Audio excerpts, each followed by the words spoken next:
Believe it or not, the election is right around the corner. Votes are already being cast. And if you're still deciding who to vote for or whether to vote at all, I wanted to take a moment to remind you what's at stake and to urge you to make a plan to vote today. Because let's be honest, right now our country is in chaos because of a president who isn't up to the job.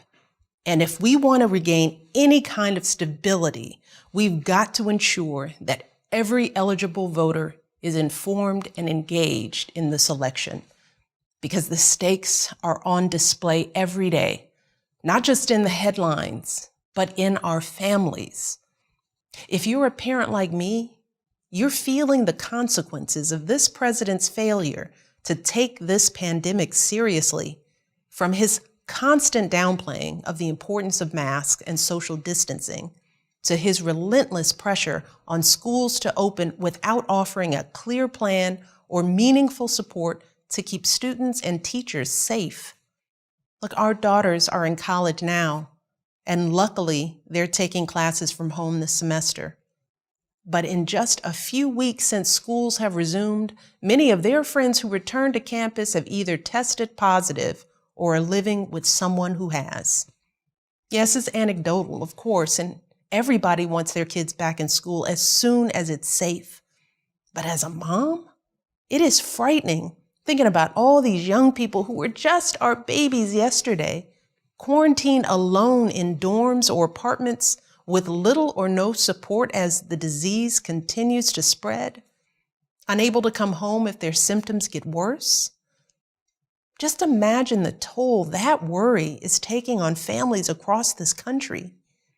Yes, thankfully, there's some relief in knowing that most cases in young people are mild. And I pray every day that no one faces longer-term consequences to this disease. But the truth is, we just don't know yet. And we simply cannot trust this president to tell us the truth about anything. Meanwhile, parents with younger kids are dealing with another set of stresses, from grade schoolers who want to learn but struggle to connect with their teacher through a screen, to schools that open and close with little advance notice, leaving everyone in an endless cycle of uncertainty. Too many parents are still juggling 2 jobs and multiple kids without any support, not to mention the millions of families anxious about making rent or getting internet access or affording childcare. It's painful to think that months into this crisis, this is still where we are, with no clear plan, no peace of mind. And the worst part is, it didn't have to be like this. Look around the world. So many other countries aren't experiencing this level of extended suffering and uncertainty. These countries were hit by the same virus as we were. They had the same kind of resources to contain it as we did. But what they didn't have to contend with was this president, a man who had every resource at his disposal, the finest medical experts, our best intelligence, and yet ignored all the advice and failed to produce a plan to provide enough tests for worried families or protective equipment for our healthcare workers. A man who knew how deadly this virus is, but who lied to us and told us it would just disappear. Who, in the greatest crisis of our lifetimes, doubled down on division and resentment, railed against measures that could have mitigated the damage, and continues to hold massive events without requiring masks or social distancing, knowingly exposing his own supporters to a dangerous virus. Today, more Americans have died from this virus than died in the wars in Iraq, Afghanistan, Vietnam, and Korea combined. Take all those lives bravely sacrificed and double it. That is roughly the scale of this tragedy. And our commander-in-chief, sadly, has been missing in action. And his willful mismanagement of the COVID crisis is just one example of his negligence. When wildfires rage out west, he says nothing for weeks. When Americans of all backgrounds peacefully protest racism and police violence, he disparages them, yet eggs on heavily armed militias. When our heroic young men and women answer the call and give their lives for our country, he calls them suckers and losers and publicly mocks Gold Star families and prisoners of war. All this from someone who, as a wealthy, connected young man, avoided military service. And with millions and millions of Americans left reeling from the worst job losses in recent history, with small businesses closing their doors for good, he and his party dragged their feet to provide necessary relief for people whose lives have been decimated under his watch. 7 months later, he still doesn't have a plan for this virus. 7 months later, he still won't wear a mask consistently and encourage others to do the same, even when those simple actions could save countless lives. Instead, he continues to gaslight the American people by acting like this pandemic is not a real threat. And yet, even in the face of all this incompetence, Americans keep digging deeper, finding new reserves of strength, doing whatever it takes to get through this. That's one of the beautiful things that has given me hope over the past 4 years. Our country's resilience, from the essential workers keeping us safe, to the doctors and nurses caring for our loved ones, to the teachers and childcare workers doing everything they can for our kids. Americans have stepped up to answer the call. It's not too much to ask our leaders to rise to the occasion as well. Thankfully, we have the chance to elect a president who can meet this moment, a leader who has the character and the experience to put an end to this chaos, start solving these problems, and help lighten the load for families all across the country. And that leader is Joe Biden. After seeing the presidency up close for 8 years, maybe the most important thing I've learned about the job is this: how a president focuses their time and energy in office is a direct reflection of the life they've lived before entering the White House. A president's policies are a direct reflection of their values. And we're seeing that truth on display with our current president, who has devoted his life to enriching himself, his family, and other wealthy people he truly understands, cutting taxes for the rich and big corporations, cutting regulations that protect regular families from getting taken advantage of by people like him, cutting his friends loose from prison time. He boasts about gains in the stock market, but when you look at the lives of regular folks, whether it's creating blue-collar jobs, making healthcare more affordable, protecting the environment, keeping our families safe from gun violence, let alone the coronavirus, there's nothing much to brag about. By contrast, Joe Biden has lived his life guided by values and principles that mirror ones that most Americans can recognize. I know Joe. He is a good man who understands the struggles of everyday folks. When he was a kid, his dad lost his job. His family had to move to find work. As a young man, he quit his job at a lucrative law firm to serve as a public defender, protecting the rights of those who couldn't defend themselves. He continued to serve this country even in the face of unimaginable tragedy, losing his wife and baby daughter, later in his life, his eldest son, relying on his deep faith in God to carry him through, never growing cynical, and always willing to see the humanity in us all. It is that spirit, that determination that will make Joe the kind of president we need right now, one who will continue to put the needs of the country before his own to ensure that all families can get back on their feet and our economy can get back on track. And he'll start by getting this virus under control, working with a broad coalition of leaders to develop a national strategy that will include mandatory mask wearing and free testing. He'll get schools the resources they need to sort through this confusion.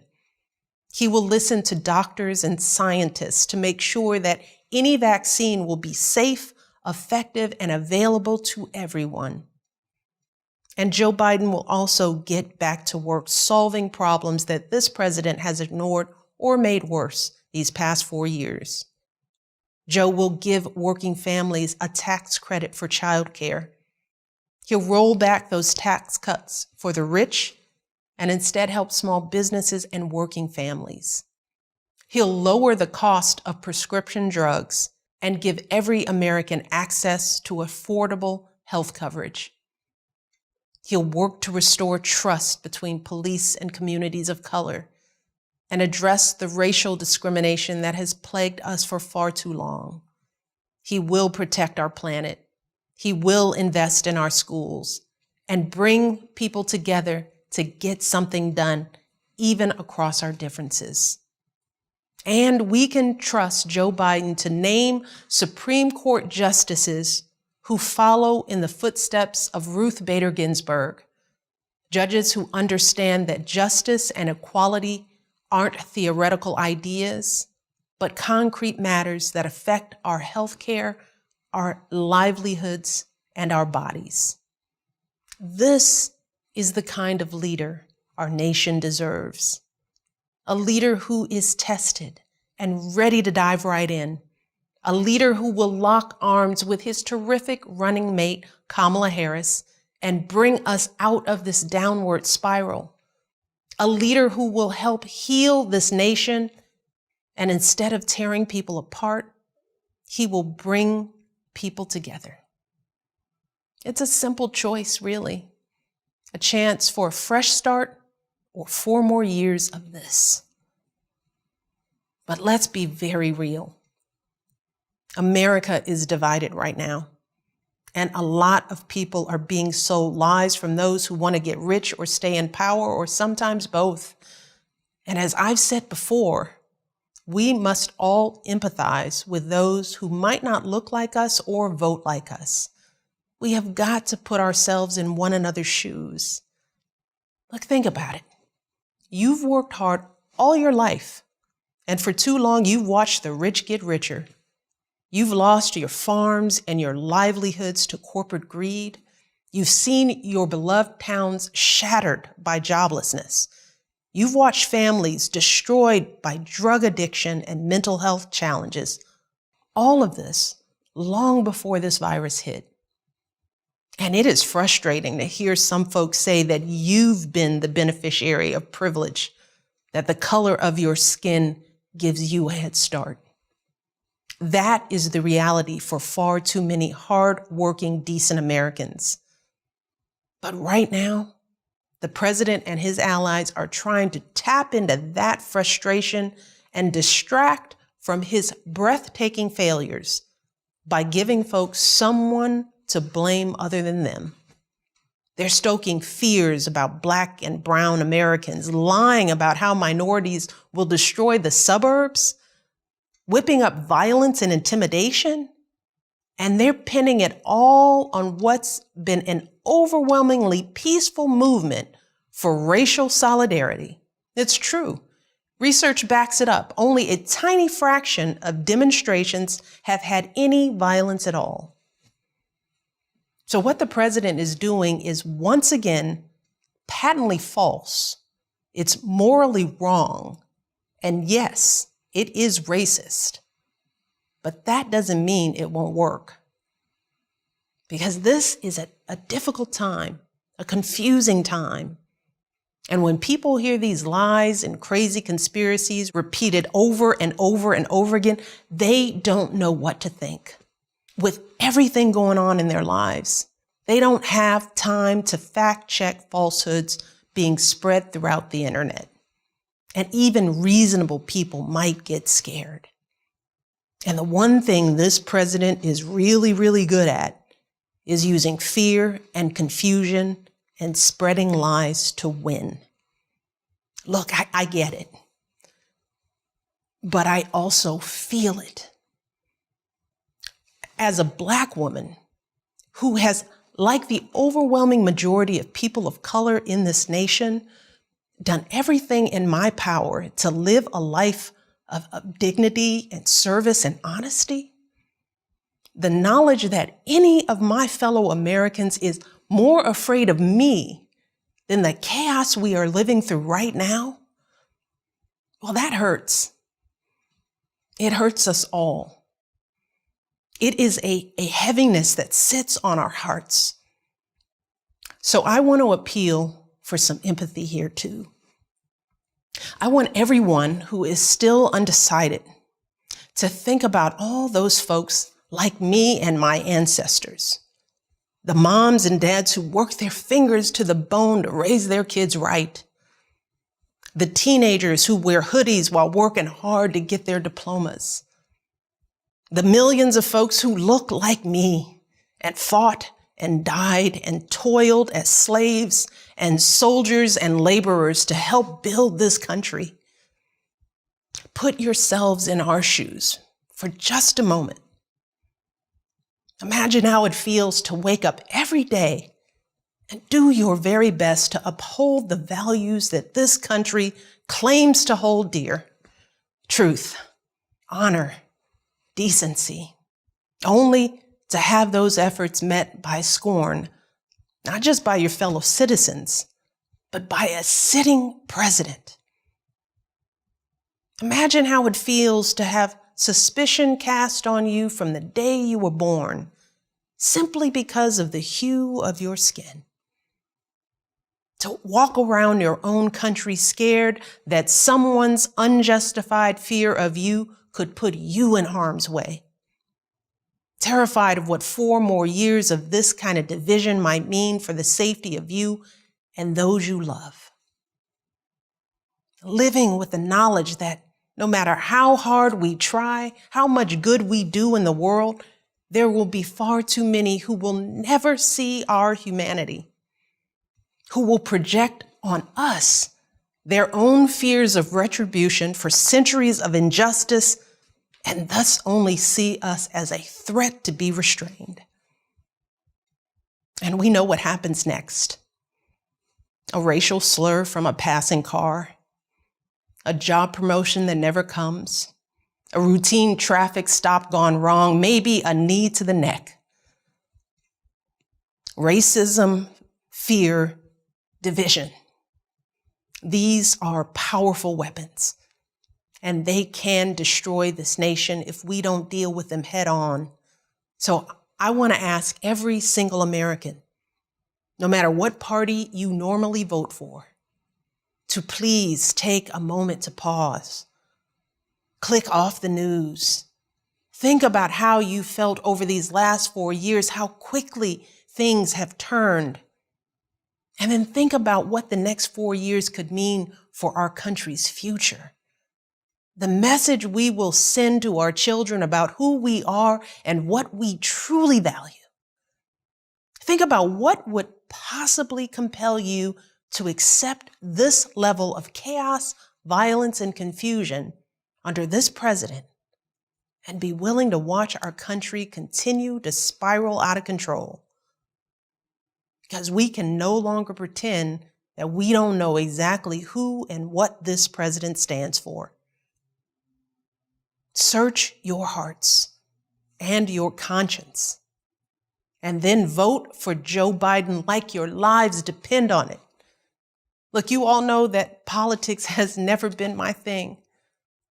But to all the young people out there, to all the Black and brown folks, to anyone who feels frustrated and alienated by this whole system, I get it. I really do. But in the face of all of the frustration and alienation I've experienced throughout my life, never once have I considered not voting as a viable option. Not once have I thought about foregoing a right and privilege that so many before me fought and died for. Not once have I let someone else's ignorance and hatred keep me from doing my duty as a citizen? Because I know we don't have the luxury to assume that things are going to turn out okay. We cannot afford to withhold our votes or waste them on a protest candidate. One of these two men will be president. And only if we vote for Joe Biden with power and with passion will our voices even have a chance at being heard. Because folks who are perfectly content with the status quo, who are quite happy with what's been going on these past 4 years, trust me, whether they say it out loud or not, they will vote too. So we can expect that this election will be won by the slimmest of margins, just like 4 years ago. A handful of votes per precinct in Pennsylvania or Arizona or Wisconsin or Florida or anywhere else will make all the difference. So we have got to make our plan to vote this instant. We've got to vote early so we have the peace of mind to know that our vote for Joe Biden is in the bank. We've got to go to iwillvote.com right now to request our absentee ballots and send them back immediately, or take them to a drop box or an election office. If we choose not to vote by mail, we've got to find out where and when we can vote early in person and show up the minute they open their doors.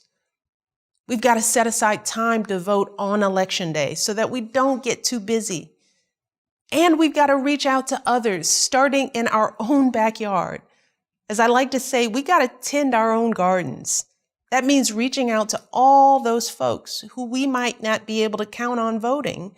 You know who they are, the folks who might not be as tuned in as we are. Make sure they request their ballots too. Make sure they know where their polling location is. Take them with you to vote if you need to. And make sure you text BELIEVE to 30330 to get involved today.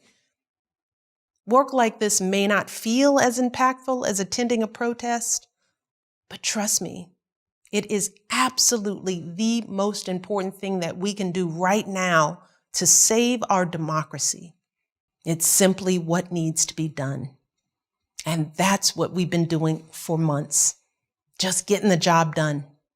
No matter the stress, no matter if something feels out of our control, because that's who we are as Americans. That is what we do. And right now, we've got a chance to start getting things back under control, to restore some stability and integrity and soul in this country. It is within our grasp. And that's what keeps me going. Thinking about a time not all that far off, with a new president in the Oval Office, a trustworthy, honest, stable leader with a clear plan for controlling this virus and getting our economy back on track, with meaningful support for families and schools, with competence and maturity instead of chaos and confusion. It is possible. It really is, but only if we vote for Joe Biden in this election. We have all been working so hard to keep ourselves and our families afloat, and we deserve a president who will do the same. Thank you for listening. God bless.